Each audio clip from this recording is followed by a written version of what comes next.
So, guys, getting to the news of the day, Jack shares this. And Jack, you have put everybody's mind at ease. I know everybody was very concerned. We have learned so much in these Democratic debates so far. So much. So very much. We learned that Elizabeth Warren is kind of for Medicare for all, depending on the week. We learned that Cory Booker knows that Trump is bad. We learned that Andrew Yang wants to give people $1,000 a month. We learned that Amy Klobuchar has stories about her and her parents. We learned that Elizabeth Warren also has stories about her and her parents and some of her early jobs. We learned that Joe Biden was a lifeguard. We've learned so many things. We've learned about the legacy of Corn Pop. We've learned, so many things that we've learned in these debates. And I know you guys were worried if we don't have one in December, we will be denied the amazing marketplace of ideas and democracy that are the presidential debates in contemporary United States. Well, guys, sleep tight because they're back. The Democratic debate is on after candidates threatened to boycott over labor dispute. And by candidates, they mean Bernie Sanders, Elizabeth Warren, and Andrew Yang, and then everybody else followed suit. Let's give credit where credit's due. It was Sanders, Warren, and Yang that said, we're not crossing the picket line. And then everybody else was like, well, I guess we won't either because it'll make us look bad. But, Vox will give all the candidates credit. The Democratic debate on Thursday, that's tomorrow as of the recording of this, appears to be on after a labor dispute at Loyola Marymount University in Los Angeles, where the event is set to be held. Democratic candidates had threatened to skip the debate.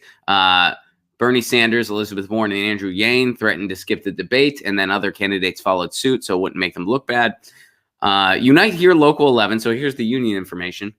Unite Here Local 11, a union representing about 150 cooks, dishwasher, and cashiers, said in a statement Tuesday morning that it secured a tentative contract agreement with on-campus food service provider Sodexo on Monday. Sodexo! Get your food from Sodexo. Right, Lucy? All right, so anyway, according to Politico, the union said talks began in March but stalled in November, probably because they didn't want to hear from them. Unite Here credited DNC and the DNC and Chair Tom Perez for helping to broker the deal, which includes a 25% increase in compensation, a 50% drop in healthcare costs, and an increase in job security. Really? Tom Perez? You're crediting him for that? What did he show up and he's like, oh, let's just lead with our values. And I don't know if they can increase your pay. Will you accept value bucks? It's not an accepted currency, but when you lead with these, you win.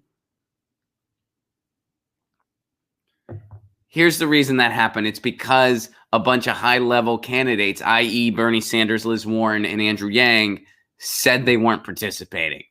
That's why this happened. Those are the people you should be crediting, not the DNC and Tom Perez.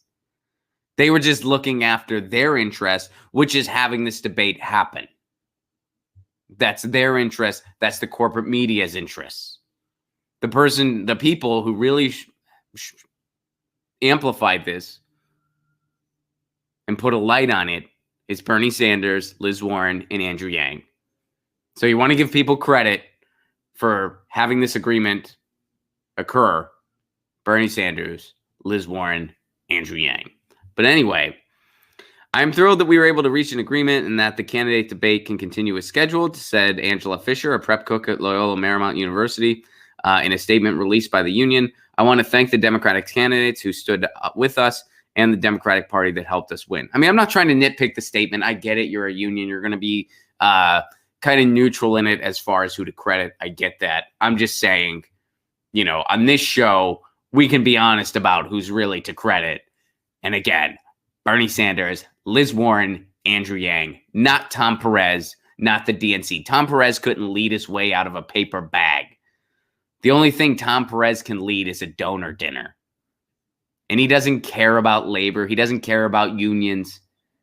He cares about making this debate happen so the corporate media can fluff their ratings and so they can have another circus post as a debate where there are soft questions given to their preferred candidates, gotcha moments attempted at the candidates they don't like.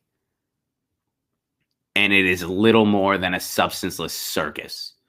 All the debates have progressively gotten worse as it's gone on. And so this will likely be the worst one yet. And part of me doesn't know, do they actually get worse? Or is it just they're fresh in my head? So it's like, I think this was even worse than the last one. But it's like, no, the last one was just as bad. Anyway. All right, but that didn't stop candidates from weighing in, and the candidates in the DNC from stepping in on behalf of the workers. It was an important show of force by Democratic candidates, led by progressive Senators Liz Warren and Bernie Sanders on the side of workers. Warren was first to tweet her support for the workers and declared she wouldn't attend the debate if that meant crossing the picket line. Sanders soon followed. Subsequently, all the candidates made the same pledge. Aleem laid out the order. First, businessman Andrew Yang. Then Biden, Tom Steyer, Pete Buttigieg. Amy Klobuchar was last.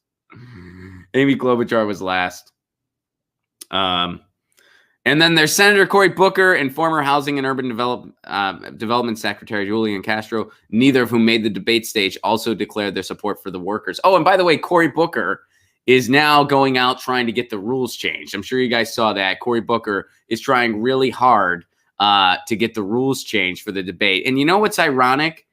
If Cory Booker was as passionate about issues and policies as he is about getting the rules changed so he can debate, he wouldn't be in the problem he's in the first place.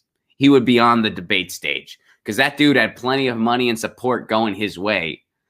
But he's run a lazy campaign. He stands for absolutely nothing, and he has been totally unprepared in every single debate. And that is why he's in this situation in the first place. So, Cory, if you actually stood for something other than please change the rules of the debate so I can participate, you wouldn't be in this predicament in the first place, and you'd be on that stage because you would have earned your way there because people would actually be supporting you. Nobody can really support you because there's no reason for it unless they were your college buddies. That is literally the only support Cory Booker has. But he wants to change the rule. He wants to change the rules so he can participate. All right. So it's happening tomorrow. Thank goodness. It would have ruined all of our holidays, really. I mean, had this not happened, it's happening in Los Angeles.